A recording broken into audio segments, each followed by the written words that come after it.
Oh, good morning. Well, that's where I stayed last night, kind of out in that field, sort of right at the base where the hills come down and meet it. And it was kind of a mess. In the middle of the night, no, not in the middle of the night, before I even fell asleep, it was dark. Somebody pulled in right here. This is the main road. You go this way and then out there, and that's where I hiked from last night, yesterday. But somebody pulled in right about here, sat there. I could hear him talking just a little bit. And then slowly fired off 4 shots, gunfire, and then talked a little bit and then left. I don't know.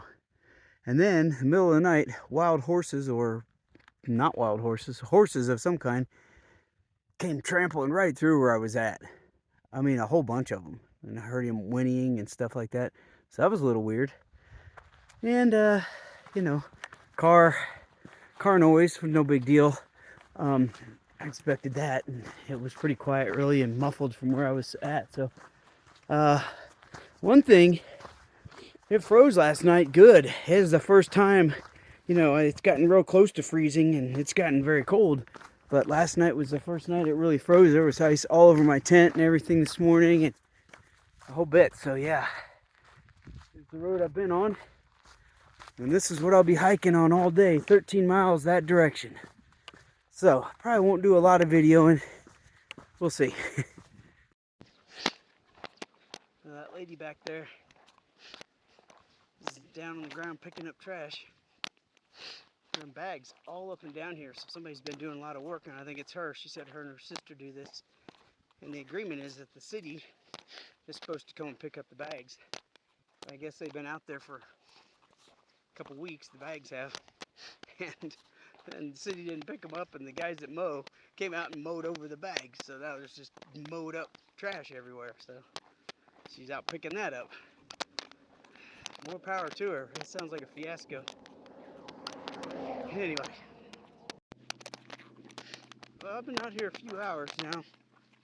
I think it's probably like a little after 10. I left at 6 something, 6:50, 6:40 this morning. Close to 7.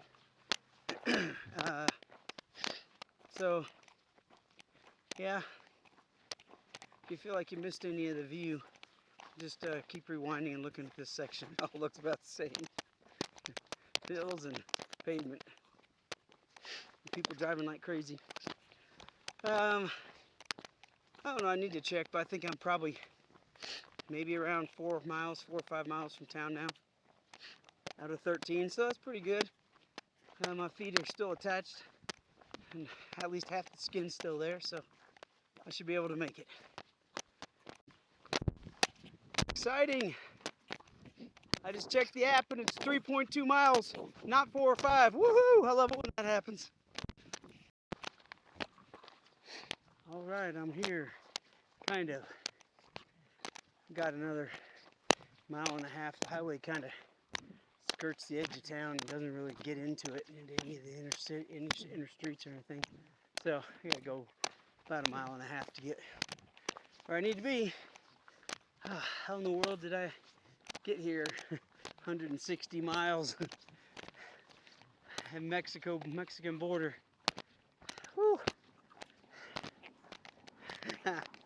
Awesome. Alright, well there's Silver City. Pretty nice view all around with the mountains, huh? Alright, I think this is where the road ends. I'm here at the corner of 180, the highway I've been walking up and down, or walking up in Alabama. And just waiting for Steve. He's going to show up here shortly and pick me up, and then we'll go clean up, take a shower, do some laundry, eat, all that good stuff, pack up. I think I'm probably going to be on a bus tomorrow morning, 10 o'clock. Be back in Nordsburg. It's been a great trip. Bye. Hey, I wanted to say a few final things about this trip. First of all, you guys really, I don't totally know what Steve's plan is. in Silver City.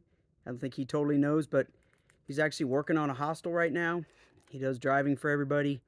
You can certainly find him there and find out what his plans are. But what a super nice guy. I mean, man, just as good as they come. So, definitely get in touch with him if you need help with something, you need a ride, and just touch base with him just because he's a good guy. So anyway, thanks, Steve, for everything.